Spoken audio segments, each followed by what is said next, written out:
Well, it was a big night for the 49ers at the NFL draft. I hope some of you that have been insufferable in some of these comment sections can finally sleep happy because they've gotten a big offensive lineman, one who specializes in pass protection, but he could also move well. Good shuttle time for the man on the screen, Dominick Puni out of Kansas. Somebody who bet on himself, started at the FCS, zero-star recruit, didn't have FBS offers coming out of high school.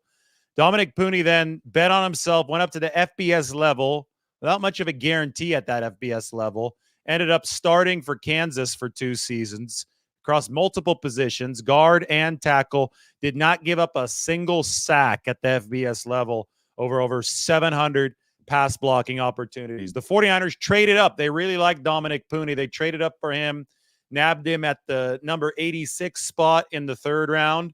Before that, in the second, the 49ers picked up a cornerback, Renardo Green, out of Florida State. Already talked a little bit about both of these players in different videos. This is my article up on The Athletic. Why Dominick Puni and Renardo Green? Well, the 49ers love both of the draftees' versatility. Renardo Green had some great quotes today. We're going to talk a little bit more about him. His interview, that's up on the channel as well. That was some good stuff. Maybe, Mike, if you can cut up a couple of the dog quotes from Renardo Green, some of the good stuff from that video, send it over. We'll play it during this video. That could be a lot of fun. But Green, I mean, he's 5'11", 186. He's a press man corner. You might not know from his stature. You might say he's a little small to be a press man corner. But, I mean, the guy is just mauls people. He's an absolute animal. I mean, he calls himself a dog. He said that he called up, or John Lynch and Lynch-Shanahan called him up today, and he has kept on repeating like 15 times, guys, you're getting a dog. You're getting a dog. You're getting a dog. Just like a really feisty player. I know Diamond Lenore calls himself a hyena. I think that 49ers fans, when they see Renardo Green, they're going to be reminded a little bit of Diamond Lenore. I think that he's a player that can immediately give that inside-out versatility just because of the sheer feistiness that he brings to the table. So anyway, that is adaptability. And then Dominick Puni, he played mostly tackle at Kansas, but he is projected as a guard with the 49ers. They're talking about him as a guard first. At the Senior Bowl, Dominick Puni took a lot of reps at center. So John Lynch said this is a true 5-position offensive lineman. So, oh my goodness, there was so much crying over the course of the past 2 days. It was terrible. You know, rarely do I criticize the audience, but geez, I went and looked at some of the comments and it's like, why haven't the 49ers picked an offensive lineman? I mean, people are downright spoiled. It's like they have 10 draft picks. This is a front office that's done an exceptional job building a football team. Just objectively speaking, they have 10 draft picks and people are complaining after one that it didn't go to the position that they wanted while being completely ignorant of how a draft works. The draft works by best player available. If you try to stray away from that in a draft, it's not going to work really quickly. Why? Because a draft is mainly a crapshoot. So the best way to mitigate the negative odds, the unfavorable odds of a crapshoot, is to pick the players that are the highest on your board. You can't go hunting for specific positions and pick worse players to satisfy those positional needs. So obviously the 49ers wanted to get to an offensive lineman at some reasonable point in this NFL draft, but they had to take care of everything, and they had to take care of the need to pick best player available first. So they picked a receiver to begin things. They started this thing with Ricky Pearsall. Then they went to the cornerback in the second round, Renardo Green, and then they went to Dominick Puni, the offensive lineman. But people were all up in arms after just one pick. For perspective, 70% of this draft has yet to happen for the 49ers. They're going to come back for the final day and the final 4 rounds on Saturday, and they still have 7 picks left, 7 out of their 10. So they've only picked 3 times, but it was after one time that people were already being insufferable about things. I hope that you're happy now, because with the first 3 picks in their draft, the 49ers have addressed, I think, their 3 most glaring needs. And just because something might seem filled out in 2024 doesn't mean that it's not a glaring need. In 2025, it could be a need, and you've got to think about the long term. And the 49ers at cornerback, their top 4 guys entering today were only under contract through 2024. Therefore, Renardo Green, that directly addresses a need that's going to be very, very big. That's looming, but it's going to spring and catch everybody. Catch everybody's attention by 2025. Receiver, obviously a need because of the whole Deebo Samuel, Brandon Ayuk situation. You don't know how long you're going to be able to keep both of them because Brock Purdy has to get paid next year. And it's all a rather inexact science until it actually happens. Well, we do have to say that reason has won out. Deebo Samuel and Brandon Ayuk are still 49ers at the end of the day. So with the three moves, you've added to Deebo Samuel and Brandon Ayuk. You've created one hell of a receiving room with Ricky Pearsall now officially arriving in the building. Got to meet him and his family today. You've added an offensive lineman who hasn't allowed a sack in over 700 plus FBS snaps. And you've added a cornerback who is a dog. That's Renardo Green.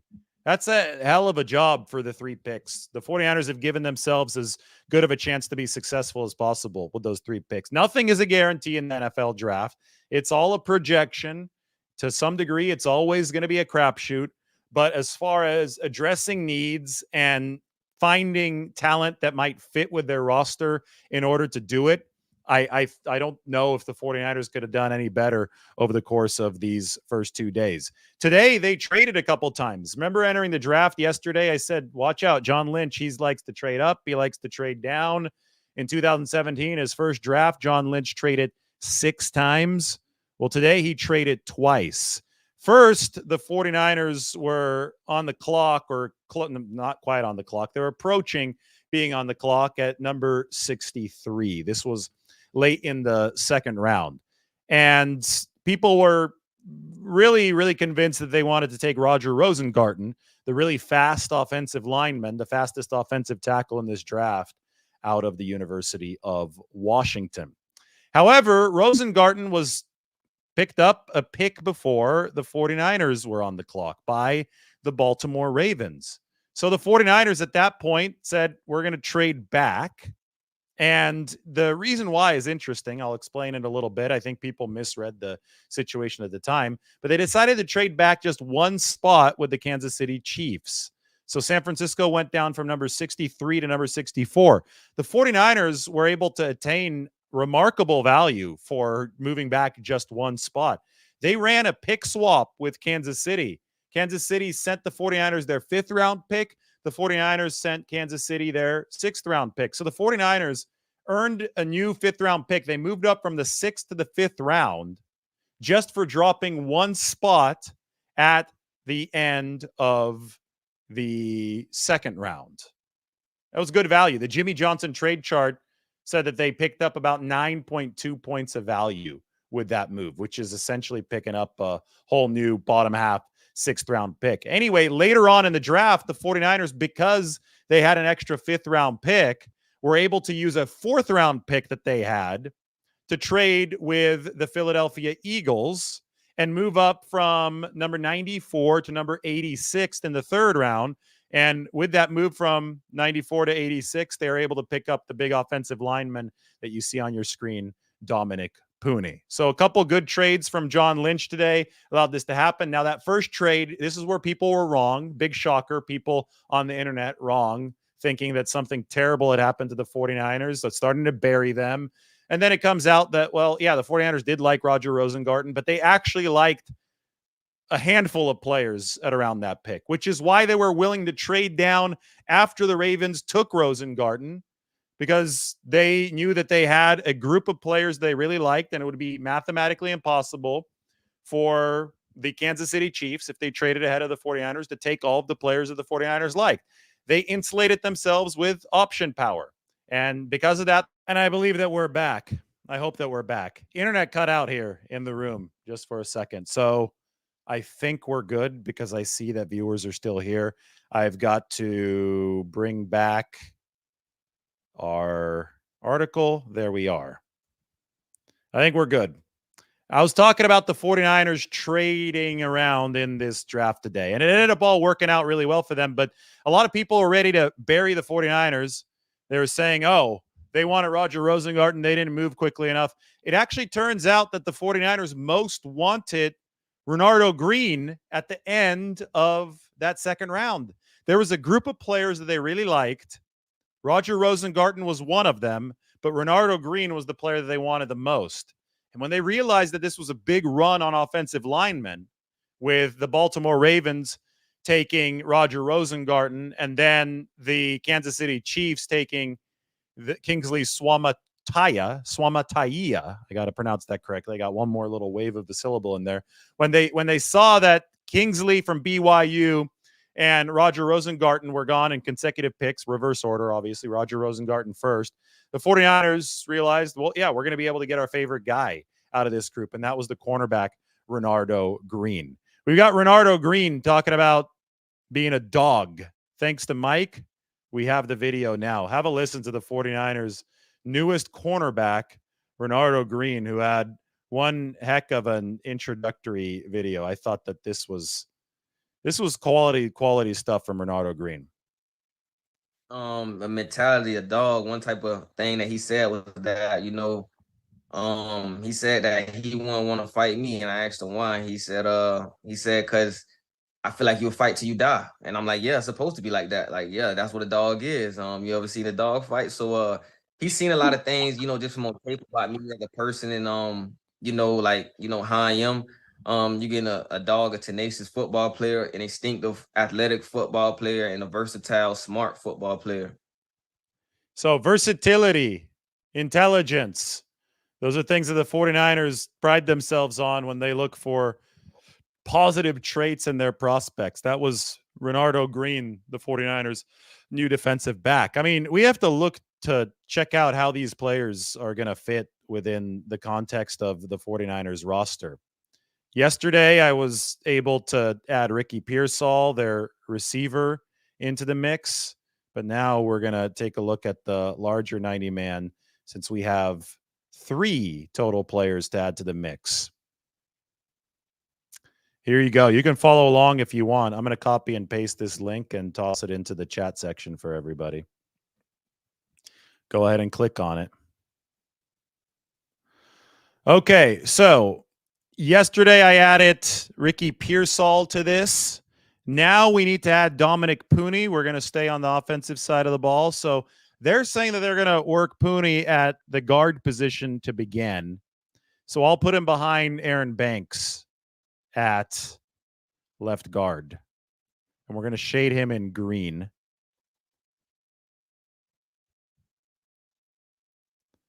Right now. The 49ers have obviously needed an upgrade along the offensive line. They broadcast on Monday when Lynch spoke that they were going to look at linemen with positional adaptability. They legitimately believe that Dominick Puni can play all 5 positions up front. Is he going to be available to start right away? I don't know. We'll see what kind of shape he comes in. We'll see how ready he is at training camp. I do know that it took Aaron Banks a whole year to be ready to start at guard. So maybe he won't be ready to grab a starting spot right away. Probably the most vulnerable starting spot is the right guard spot, especially considering the fact that the 49ers are considering and looking at Dominick Puni as a guard. But I think John Feliciano played good football for the 49ers last year. He obviously unseated Spencer Burford.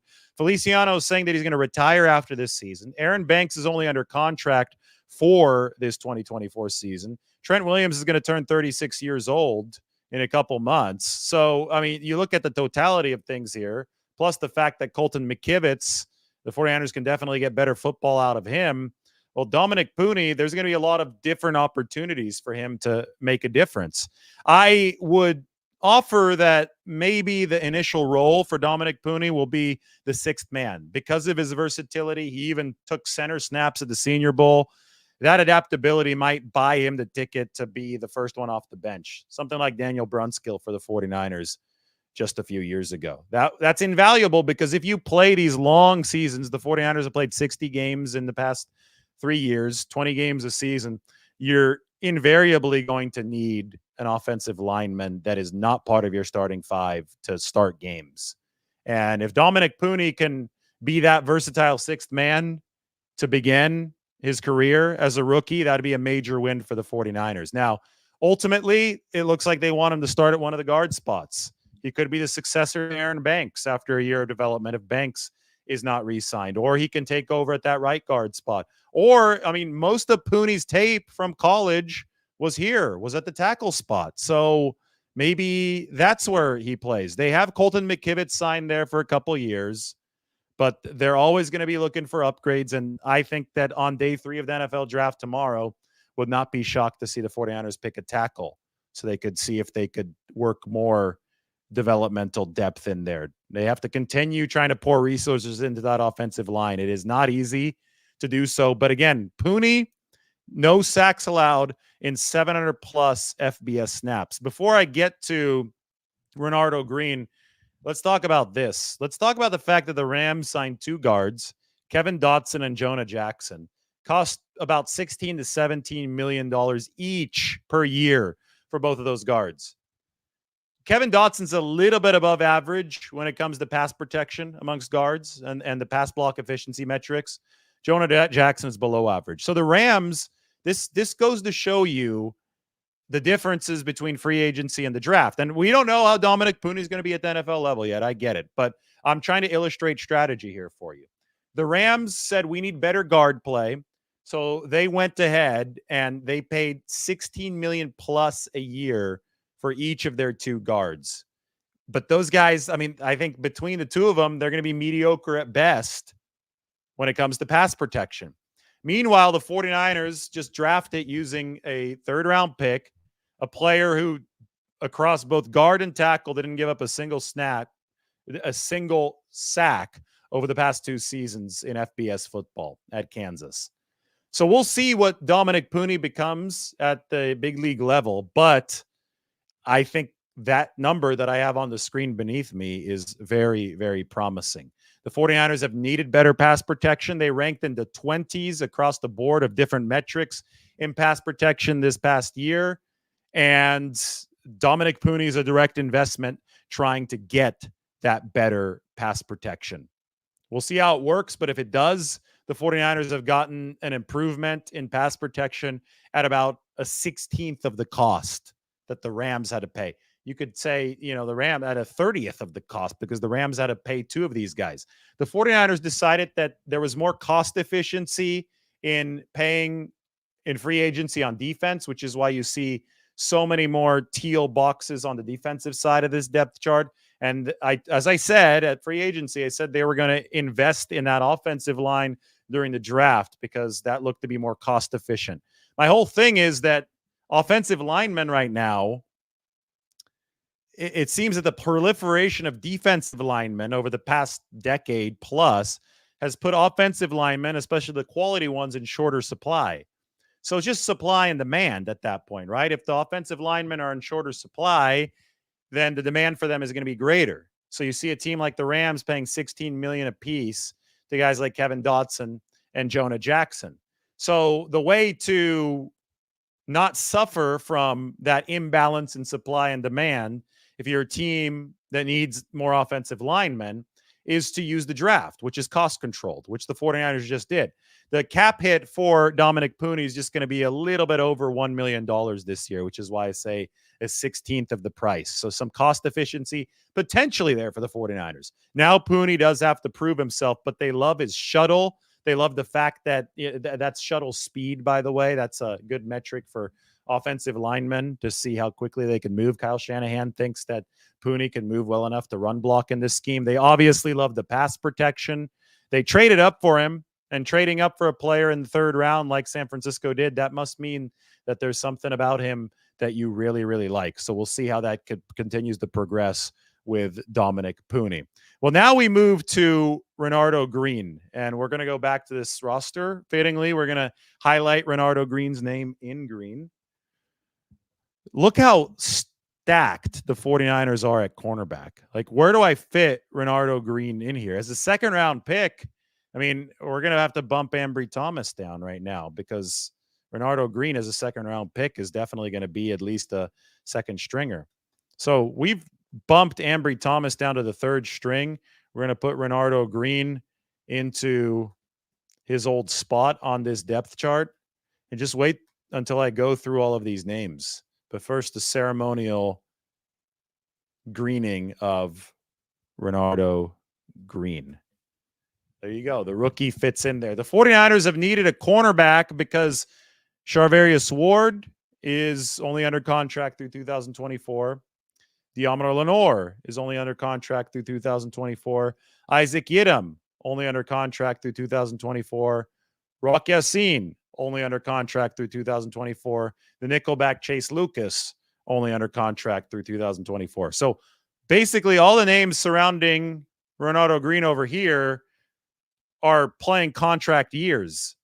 Sometimes a need is not acute in the season that is immediately following where we are at right now, but it will become acute in a whole heck of a hurry right after that. And it seems to me that need at cornerback is set to be very, very pronounced for the 49ers in 2025. So I think that you could immediately slot Renardo Green in as an outside cornerback with potential adaptability to be a nickelback. Now, right after Renardo Green was signed, this is what I put up on the screen. Brandon Staley, he's run that star position in the past. When he was the defensive coordinator of the Rams, the star position was Jalen Ramsey, and that was basically a versatile cornerback spot. Ramsey would play outside, he'd play inside, similar to what I think Diomar Lenore is going to play for the 49ers now, the outside-inside move, depending on the nickel situation. Also depending on not just your defensive personnel package, but what will the offense line up with? Cooper Kupp, for example, lines up in the slot a good 65% of the time. Sometimes you want to maintain a more run-heavy personnel package, even if Cooper Kupp is lined up in the slot. So you want to basically cover Kupp. You don't want to base everything off of the offensive formation. You want to specify, okay, we want to follow Cooper Kupp with our best player or a player who's really well suited for it. So that's where the star position was born. You take an outside cornerback, and even if the other parts of the alignment wouldn't necessarily agree with this, you bring that star cornerback into the slot. He's versatile enough. He's a joker piece to be able to cover Cooper Kupp in the slot or any other great receiver, because I think it's increasingly common to see these really, really talented NFL receivers line up both inside and outside. Adaptability at an all-time high. I mean, we can relate that to the 49ers, by the way. Ricky Pearsall, Kyle Shanahan thinks he could play every single receiver position. He thinks he could play the X. He thinks he could play the Z. He thinks he could play the F. And when a receiver can do that, it creates headaches. But if your counterpiece on the defensive side of the ball is just as versatile, and that's been the goal for Brandon Staley with the star and Jalen Ramsey with the Rams. And then the star was a little bit different when he was the head coach, but the defensive play caller for the Los Angeles Chargers. Derwin James was a star there, but the star had less of a cornerback background and more of a safety background. And you have Derwin James come and play some press man coverage from his safety position. That adaptability that Staley has used throughout the years, I think that the draft pick here in the second round, I think Renardo Green absolutely might fit the bill for Brandon Staley to bring a little bit of that adaptability to the back end of the 49ers. Because Brandon Staley's in the back room with a whiteboard and a marker, and he's trying to figure out ways to keep the 49ers secondary ahead of the curve. On one hand, the 49ers are going back to the basics defensively, and it's great that they were able to pick up Renardo Green because Nick Sorensen, Seattle background as their defensive coordinator, is going to bring back some press man coverage in a greater volume than it existed under Steve Wilkes. So it's great that the 49ers have a player who I think that they just drafted that fits really well with that press man scheme. But at the same time that they're going to be going back to the basics, I think they're also going to be adding wrinkles that somebody like Brandon Staley is going to be bringing to the table. And Brandon Staley has brought that star wrinkle to the table in the past. And I do think that Renardo Green fits both the potential adaptability of the star, because he played some safety in college at Florida State, a couple years at safety, in fact. So I think he could bring that Derwin James angle coming down from safety, playing press man coverage in the star position. Whereas you have the ability to play press man coverage in a standard alignment on the outside as well, which is something that Nick Sorensen is going to want out of the 49ers. Basically, the brain trust at the top of this 49ers defense between Sorensen calling the plays and Brandon Staley scheming up a lot of these concepts on the back end, you're going to have, I think, a very, very unique outlook for the 49ers defense. It's going to be a meld, right? They're going to be trying to mix a couple of different things. They're going to try to take the tried and true methods of this defense from years prior, before the Steve Wilkes experiment last year. And then they're going to try to bring in what Brandon Staley has offered at previous stops with success, especially in LA. And to be able to do that, you absolutely have to have the players that can do that. To be able to do that, you have to have the defensive backs that are adaptable. And I think that Renardo Green is going to fall into that category, given his experience, not only at safety, but at nickelback. You heard him talk about it. He's a dog out there, and he's played multiple different positions. All right. So we talked about that. Oh, this is also big. Back to this. I know I haven't harped on it as much because we were kind of beating this into the ground over the past couple of days, but Deebo Samuel and Brandon Ayuk, they're still 49ers. Surprise. Not really. I told you that this was likely to happen, right? So many content creators, let's put that in quotes, content creators, got this wrong. Just go, it's on their Twitters. It's on their videos. Oh, the 49ers, they drafted Ricky Pearsall. That must mean that they are definitely going to trade one of Brandon Ayuk or Deebo Samuel. Wrong. Or more thoughts today. The 49ers are probably going to trade Brandon Ayuk or Deebo Samuel because it'd be way too awkward to have, especially Deebo Samuel on this team after they picked Ricky Pearsall. Wrong again. I mean, so many people kept on saying this stuff over and over and over again. Our Diana Rossini got a hold of Deebo Samuel, and he said that he understands the situation. Ricky Pearsall might be there to eventually take over for him, but he's chilling. And I mean, Deebo's owed $21 million guaranteed this year, so I would hope that he's chilling. I would hope that he's okay with the situation. In a lot of ways, I compare it to the Trey Lance, Jimmy Garoppolo situation from a couple years ago. And it's funny because the centerpiece of the 49ers offense back then was Deebo Samuel. And now I wouldn't say he's the forgotten man, but it's very clear that the 49ers offensive priorities have changed with Brock Purdy as the quarterback. And they're going to be looking at things a little bit differently. Deebo still has value to them, but he's not the centerpiece anymore. And just like they kept Jimmy Garoppolo in position as the quarterback one in 2021 to let Trey Lance cut his teeth and to try to set it up for a smooth transition, it might be a similar type of setup for Deebo Samuel and Ricky Pearsall at that Z wide receiver position. I think Ricky is going to play some slot. I think that he probably can dabble in multiple different positions. That adaptability is really impressive with him as well. But he can probably dabble in multiple different positions to give the 49ers a new wrinkle offensively while Deebo and Brandon Ayuk are still around. And that was kind of like Trey Lance, right? In 2021, they would use the Lance package every once in a while. But ultimately, the plan is to hand the reins over full time to somebody like Ricky Pearsall. And you might not have the cap flexibility to keep Deebo Samuel and Brandon Ayuk on the team. We'll cross that bridge when we get to it. I don't think that bridge is going to exist until next year. That's what I've been saying all along, even before the last few days of drama. But my point is that the dynamic is similar in that you have a veteran you're going to count on to shepherd a youngster, and that youngster might be eventually taking over that veteran's job. High-paid veteran as well. I know that the whole Garoppolo-Lance thing went haywire when Brock Purdy showed up, and the 49ers are really thankful for the fact that Brock Purdy showed up with MVP caliber play. But this situation could go a little bit differently, even though it has the same similar skeleton setup with that veteran and that youngster coming in. Either way, this is the summary right now. The 49ers are better now than they were at the start of the draft. And they still have 7 picks to add talent tomorrow.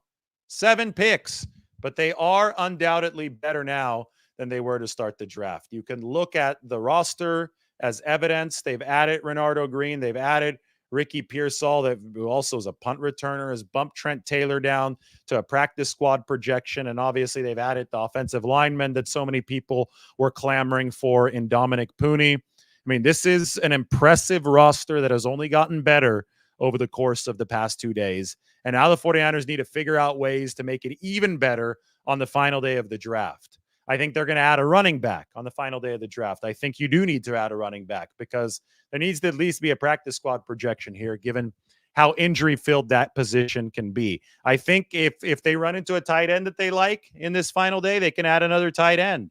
You'll see if Braden Willis or Cam Latu can emerge over the course of this offseason and training camp.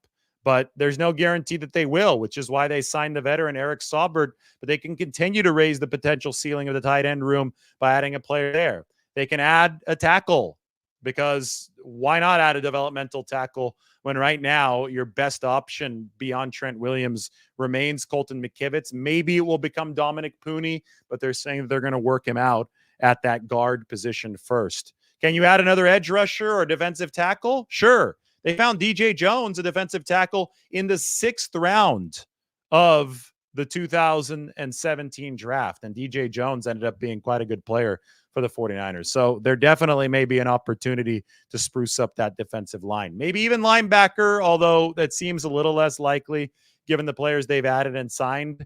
That said, when you look at the fact that Dre Greenlaw is probably going to begin this season on PUP, it's never a wrong decision to continue insulating a position if a best player available is at that position and available for you. Finally, you look at the safety position.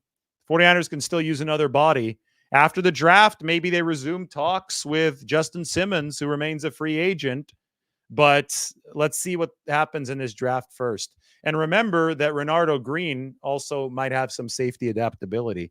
That's the player that the 49ers picked up today. So long story short, the 49ers are absolutely better now than they were at the start of the draft. And it's happened despite a lot of people being crybabies about this whole process.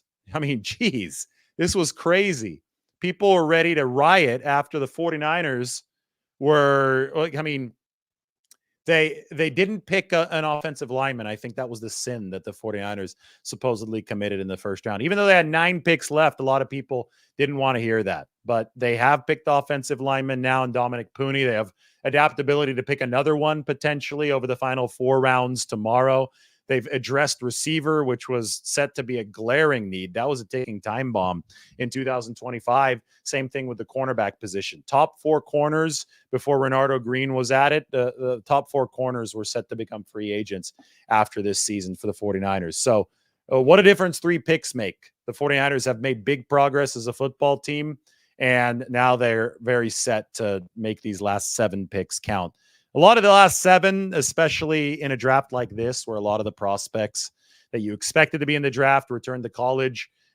John Lynch even acknowledged today, a lot of this is throwing darts up against the wall. So the 49ers are happy to have 7 throws, and they'll see how many of those can hit the target on the wall. I'm going to move to a 49ers Q&A now. I've been talking for a while. It's your chance now to ask some questions.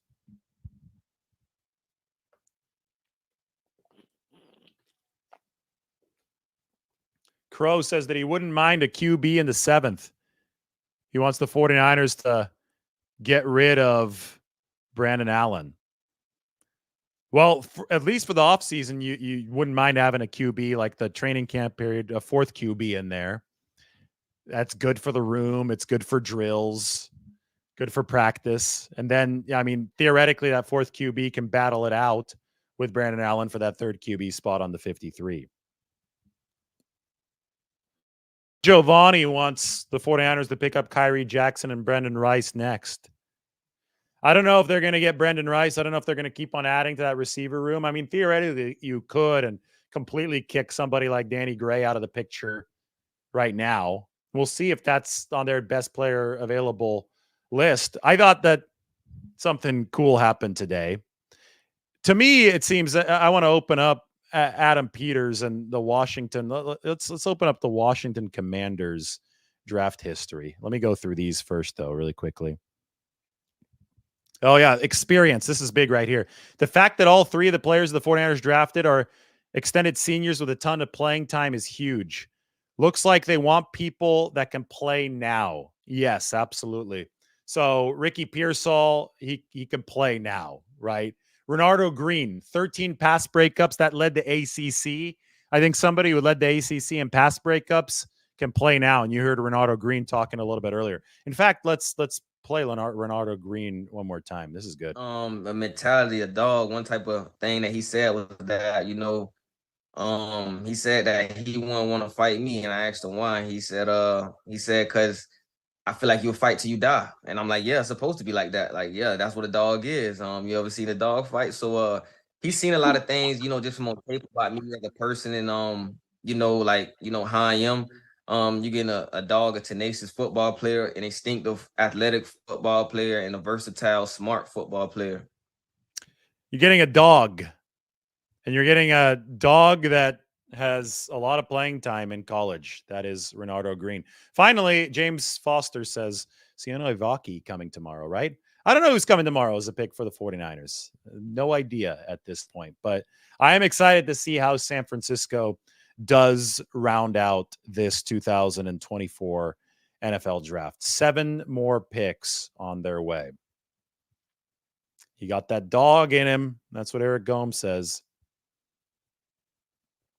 Oh, the Commanders. Yeah, that's what we're doing right now. Well, first, let's put the 49ers roster on the screen. I've got a cool story about the Commanders, though.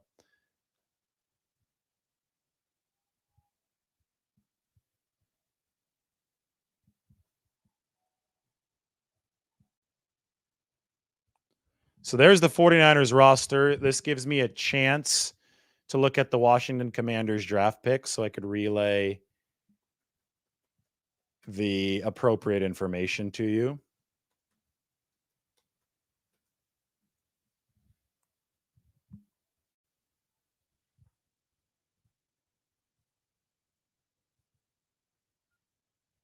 Good. We're going to the Commanders website to track their draft picks. Now, the reason we're doing this is because we are following what Adam Peters is doing.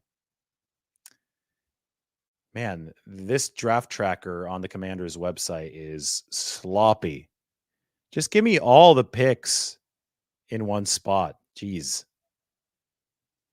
Mike, do you have a better site for this? I really want to put this up on the screen for people. I want to show people Washington is picking. The one thing I hate most, and this is not quite as bad on the Commander's side, I hate these places where you need a list of something and then they give you like a slideshow and you have to click through it. It's terrible. I want to see the Washington Commanders draft picks all in one spot.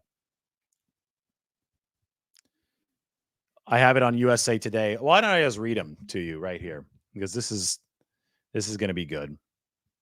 To me, it seems that Adam Peters used to work for the 49ers, basically just took San Francisco's draft board that he was working on earlier and transferred it to Washington. He picked Jaden Daniels, the quarterback, at number 2 overall. I get it. The 49ers aren't going to be picking a quarterback this year, so that was probably his own idea. But then he picked Johnny Newton in the 2nd round, the big defensive tackle, the defensive player of the year in the Big Ten. He was a player that I had mocked to the 49ers, so he went to the Washington Commanders and Adam Peters instead. Then he picked Mike Sainristil, who's the nickelback from Michigan, later in the 2nd round. That was another player that we talked about as a potential 49ers target.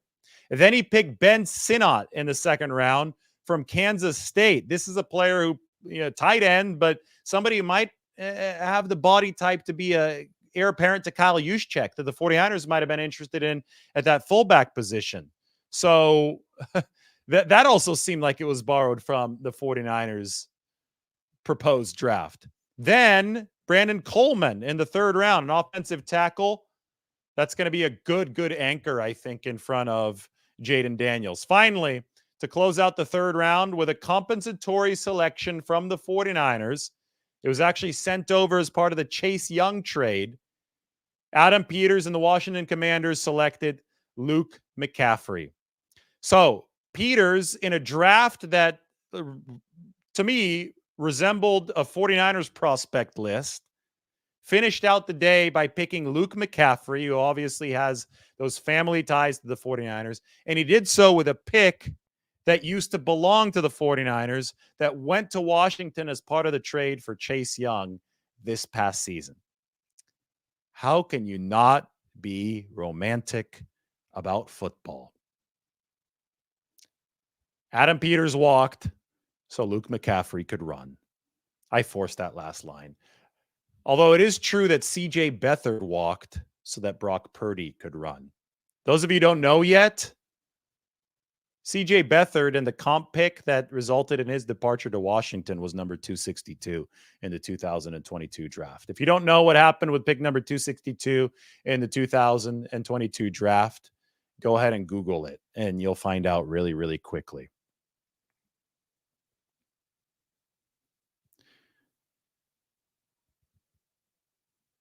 Somebody's asking me what I think about Dominick Puni. I think that he has 700 plus pass blocking reps to his name in college at the FBS level, and he hasn't given up a single sack. No sacks given up in college. He's a good pass protector. Now we'll see if he can translate it to the NFL level. Who's the true defensive coordinator? Well, the defensive coordinator is the guy that calls the plays, right?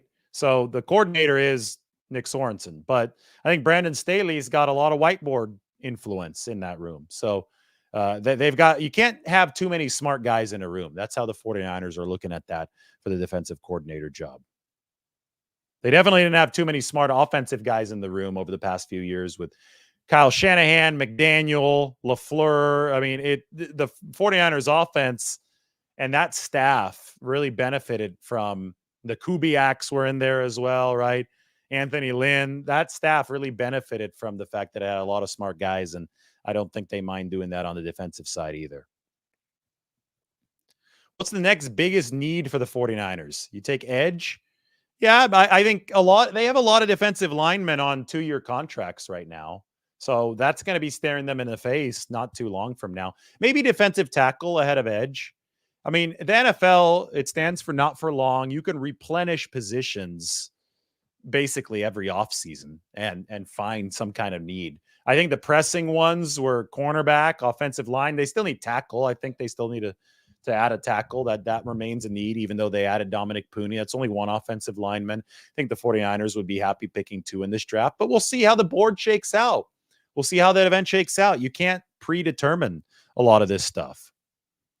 The Shanny coaching tree is indeed amazing. One of our comments down there.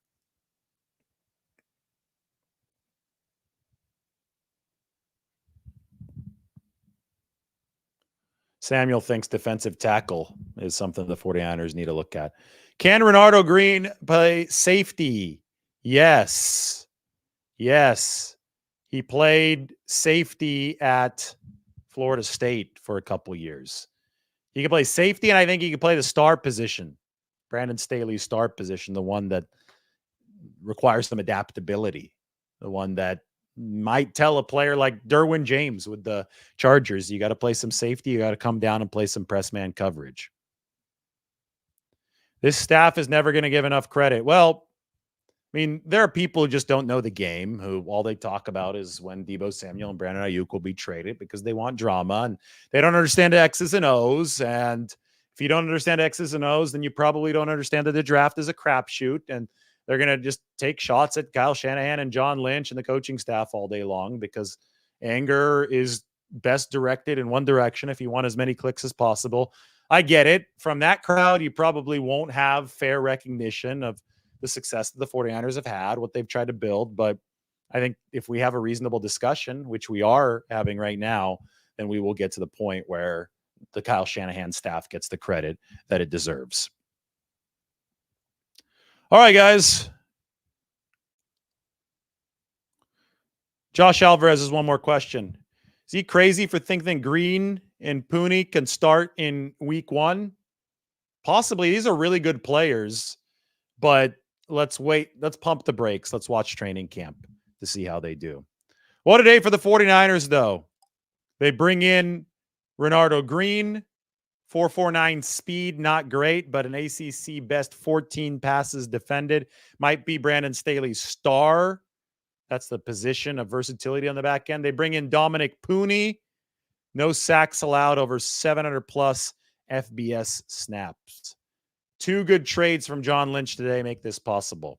the trade back up to get Puni after the trade down right before they picked Green. The 49ers, the bottom line is that they're better than they were at the start of this NFL draft. That's all that really matters. They didn't lose Deebo Samuel and Brandon Ayuk.